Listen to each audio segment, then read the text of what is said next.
Mr. Tricky Dicky, age 45, male, occupation God only knows, hair colour white, eye colour grey, height same as Shrek.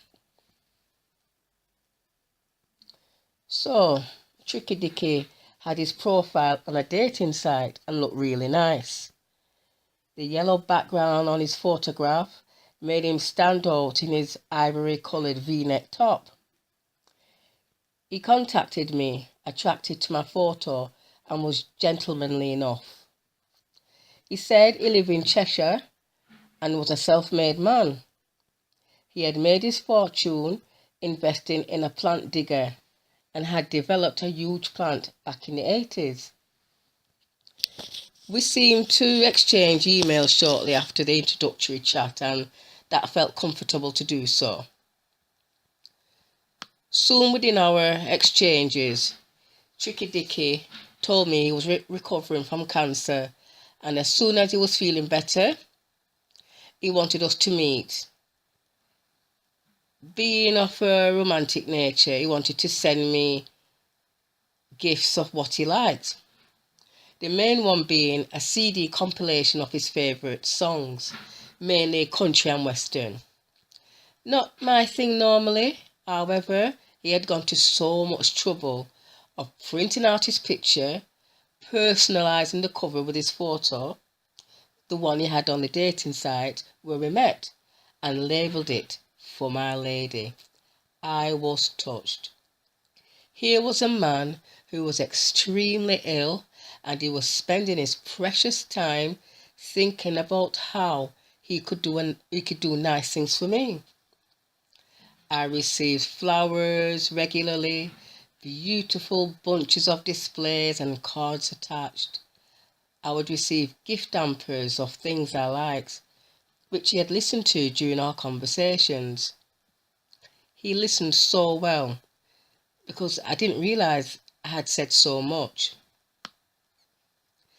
Tricky Dicky was lovely and very generous. I have never experienced anything like this before. I was touched over and over again.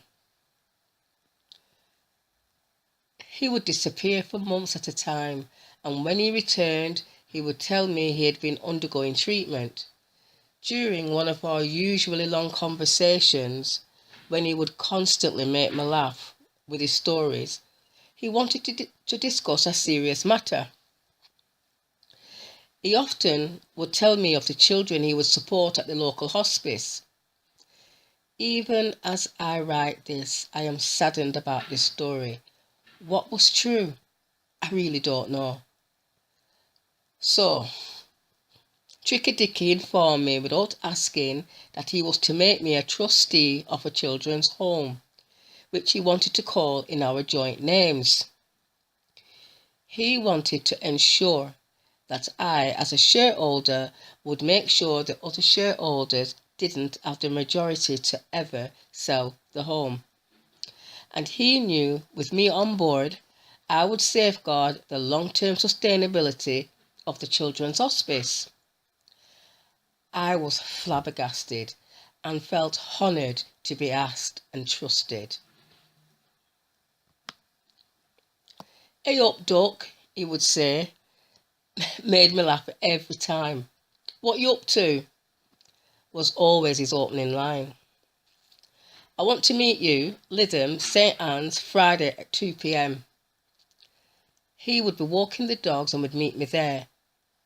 He had a stern voice about him, the kind you wouldn't mess with, and coupled with the amount of effort he had already demonstrated, I was thrilled to be at last meeting him, me duck. And that is exactly what he did, ducked out. There I was, feeding the ducks, actually, when a text came through, said he couldn't make it, and then switched his phone off. Well, it went straight to answer machine. I was concerned. Was he ill again? How disappointed must he feel? What about me? Nonetheless, I was concerned about him. few weeks later, hey up Duck, working his masculine charm, telling me all the things I had running in my head about why he hadn't turned up and he shouldn't have and he should have rung earlier. Back on track and then gone again. Are you tired of this yet? I was, and yet he was ill. He was trying to make an effort and sustain a connection. What was a few more weeks, months, years going to make? A waste of a good woman. So one evening, minding my own business, an unknown number text message. Tricky Dicky loves you very much. I now know this. I don't know who you are, but he loves you. Signed, MC. I recognised the name as one of the singers on the personalised CD compilation. I also checked her website, and you know how us women like to compare. Not that it makes a difference, we do anyway. Months passed without a word from Tricky Dicky. I was expecting Scylla to pop out at any time. Seriously. Then Sunday evening, I have something to tell, sweetheart. Wasn't sure how much I could take from him, really. He said his name was really Dick and not the name on his profile. Hence the rename of Tricky Dicky. Tricky from what he told me next, the rest of his explanation. He was actually using his friend's profile who had moved to Australia and whose membership on the site hadn't expired. So thought Dicky could make use of it. Therefore, the picture on the profile and on the CD cover wasn't of him. Everything else was true, he said. So, not too bad, he said. I'll be the judge of that, thank you very much.